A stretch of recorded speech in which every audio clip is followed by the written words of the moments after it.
এটা গোপন করার কিছুই নাই। যেটি জাতীয় নাগরিক পার্টি তার সম্পর্কে বলা হয় যে কিংস পার্টি, কারণ এর সাথে সহযোদ্ধা বা সহযাত্রী হিসেবে যারা আছেন তাদের মধ্যে দুইজন বোধহয় সরকারে এখন আছেন, সেই হিসাবে কিংস পার্টি হিসাবে অভিহিত করা হয়। এটি নিশ্চয়ই সরকারের জন্য যেরকম বিব্রতকর, কিংস পার্টি বলে যাদেরকে বলা হচ্ছে তাদের জন্য বিব্রতকর।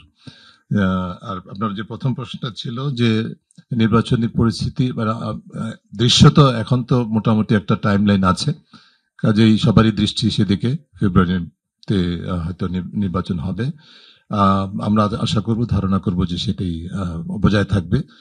পথটা খুব যে সহজ না, এর মধ্যে খুব অস্থিতিশীলতা যে হবে না, রাজনৈতিক বা অন্যান্য ধরনের অস্থিতিশীলতা হবে না সেটা বলা কঠিন। তবে আমি দৃঢ়ভাবে বিশ্বাস করি যে আমরা নির্বাচন দিকে যাচ্ছি, এটা এই নিয়ে বিষয়ে কোনো সন্দেহের অবকাশ নেই। যুক্তরাষ্ট্রের যে পাল্টা কি বলো যে শুল্কর বিষয়টা, সেখানে নন ডিসক্লোজার এগ্রিমেন্টের কথাটা বলা হয়েছে নেতিবাচক ভাবেই। এটা নন ডিসক্লোজার এগ্রিমেন্টটা এখনই নেতিবাচক ভাবে কমেন্ট করার মতো বিষয় না। এই ধরনের কি বলবো যে এগ্রিমেন্টে নন ডিসক্লোজারের ক্লজ থাকে। এটা বাংলাদেশের, আমার ধারণা যে বাংলাদেশের ক্ষেত্রে, একার ক্ষেত্রে নয়, অন্যান্য দেশের জন্য আছে। তবে একটা বিষয়, দুইটা বিষয়, সেটা হচ্ছে যে এই নন ডিসক্লোজার এগ্রিমেন্টের আন্ডারে কি ধরনের কন্ডিশনালিটি আমরা মেনে নিয়েছি সেটা উদ্বেগের বিষয়, বা সেই প্রশ্নটা উত্থানটা স্বাভাবিক।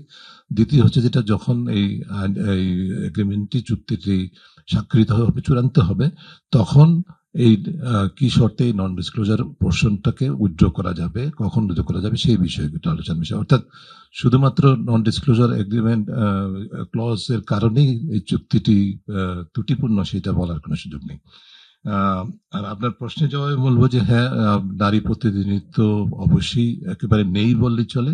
যারা কমিশনে ছিলেন তাদের মধ্যে নেই, একজনও নারী ছিলেন না আনফরচুনেটলি।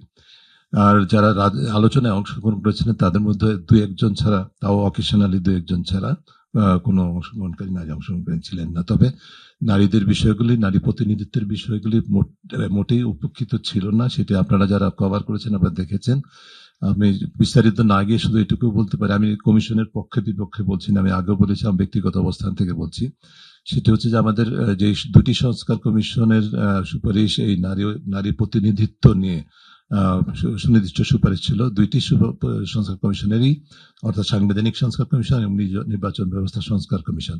দুটি কমিশনের পক্ষ থেকে যে প্রস্তাবনাগুলো ছিল সেগুলোকে বিবেচনায় নিয়েই ঐক্যমত্য কমিশন রাজনৈতিক দলগুলোর সাথে আলোচনা করেছে, এবং তার উপর ভিত্তি করেই সমঝোতা বা ঐক্যমত্য যতটুকু হয়েছে। আমি ব্যক্তিগতভাবে মনে করি যে এটা আমরা অর্জন করেছি সেটা মোটেই আমাদের প্রত্যাশা পূরণ হয়নি।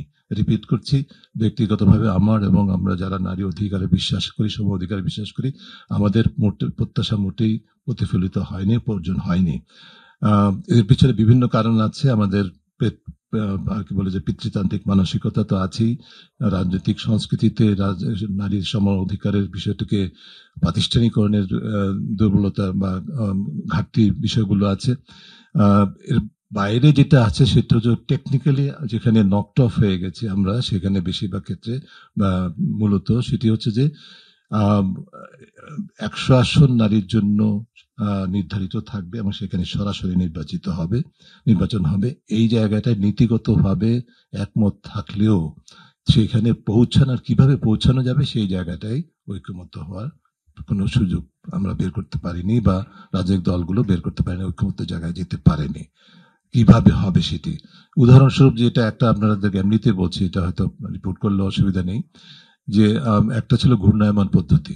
ঘূর্ণায়মান পদ্ধতিতে 100 আসনকে যে নির্ধারণ করা হবে, যেখানে শুধু নারীদের প্রতিনিধিত্ব হবে, নারীদের নিয়ে নির্বাচন হবে নারী প্রতিনিধিত্বের জন্য, সেইখানে রাজনৈতিক দলগুলো বলছে যে আমি তো আমার দল এখানে এই আসনে সারা জীবন রাজনীতি করেছি, আমি এইবার জনপ্রতিনিধি নির্বাচিত হব, তো আমাকে আমার আসনে আপনি বাতিল করে দিবেন যে আমি পুরুষ হওয়ার কারণে আমি নির্বাচন করতে পারবো না কোন অধিকারে।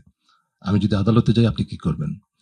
মানে এই ধরনের সমস্যাগুলো মানে উঠে এসছে, যে কারণে যে জায়গায় আমরা যেতে পেরেছি সেটা হচ্ছে যে আমাদের প্রত্যাশা ছিল সবগুলো রাজনৈতিক দল তাদের মনোনয়ন, যেটি একটা ভিত্তি, আইনগত ভিত্তি আছে আমাদের, যে আরপিওতে আছে 33% সব রাজনৈতিক দলের কমিটিতে নারী থাকবে, সেখানে কোনো দলই যেতে পারে না, দু একটি ছাড়া এখন পর্যন্ত পৌঁছাতে পারেনি। আমাদের প্রত্যাশা ছিল, আমরা যে প্রস্তাবটা করেছিলাম, যে সবগুলো রাজনৈতিক দল যদি তাদের মনোনয়নের ক্ষেত্রে 30% বাধ্যতামূলক ভাবে নারীদেরকে মনোনয়ন দেয়, তাহলে নারী নেতৃত্ব বিকাশ থেকে শুরু করে নারীর প্রতিনিধিত্বের জায়গাটা এক ধরনের প্রাতিষ্ঠানিক রূপ লাভ করবে এবং রাজনৈতিক সংস্কৃতিতে প্রতিষ্ঠিত হবে। এটা স্বল্প মেয়াদে না হলেও দীর্ঘমেয়াদে সম্ভব। তো ওই জায়গাটাতে যাওয়ার ক্ষেত্রেই যেটা সর্বোচ্চ অর্জিত হয়েছে সেটা হচ্ছে প্রথম দফা সামনের প্রথম নির্বাচনে বা 2024 নির্বাচনে মাত্র 5%, তাও ভলান্টারিলি।